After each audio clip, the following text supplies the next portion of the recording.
ko alam ba't ko sinabi na nangunahan po kasi ako palagi ng kaba sa mga pag marami na punta ako parang ano sinabi ko? Pero nababasa na namin yun. Ay, thank you! Nako! Kasi nakita na namin kung paano kapag kagagagawin ko birthday. Nako! Salamat kami siya. Siguro, kung meron pa ako iitayin next drama movie mo, kasi mas lalo ko ginagawa mga fans mo. Dumami lalo yung fans.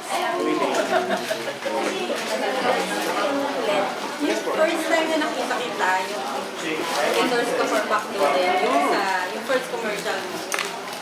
Parang iba ka nun, sabihin natin, and you look different. Pwede mo ba sabihin sa akin ano yung merong si Ian ngayon?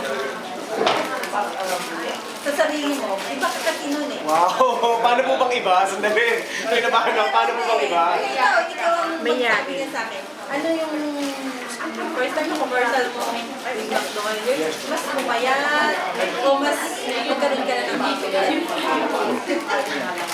Iba na kasi aura talaga eh.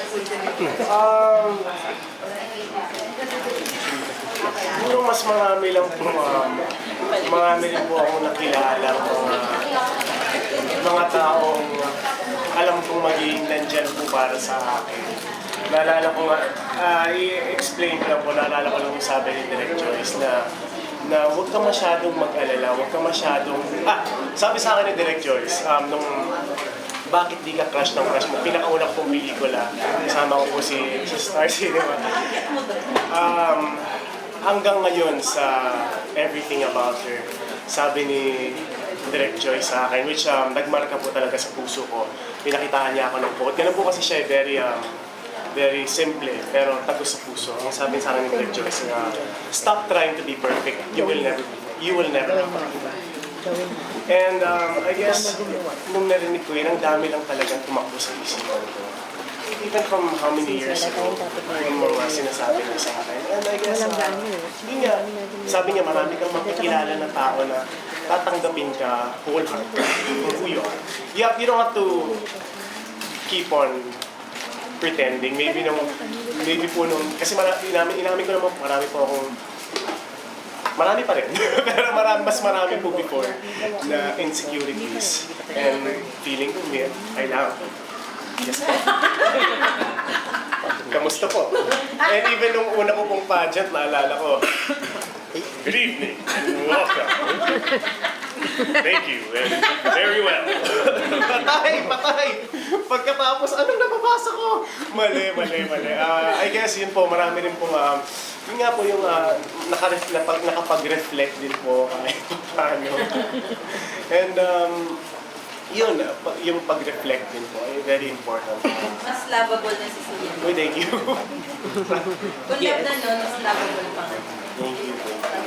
Even my daughter, nung nakita kanya sa vlog, sabi niya, Mami, nag-dance kasi siya sa Balay.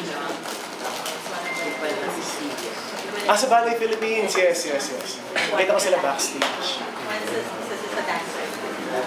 Any more questions? Yes, Angel mentioned kasi na she had a difficult, you and her had a difficult time Alam ko na yan. dancing together. How Hinahanda ko long rin was sagot it take? Ito po. Because it was okay for me. Ito na po. Si Angel po talaga ang may kasalanan ng lahat. Hindi.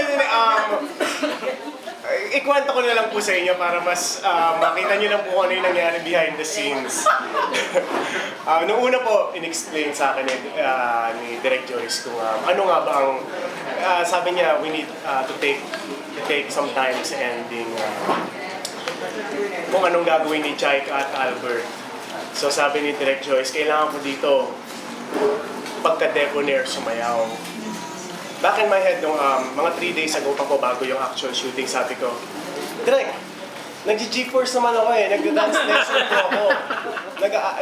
Siyempre binildup ko na yung sarili ko kasi alam ko naman po na Direk, tapos nagpa-prod po ako sa ASA. New thing.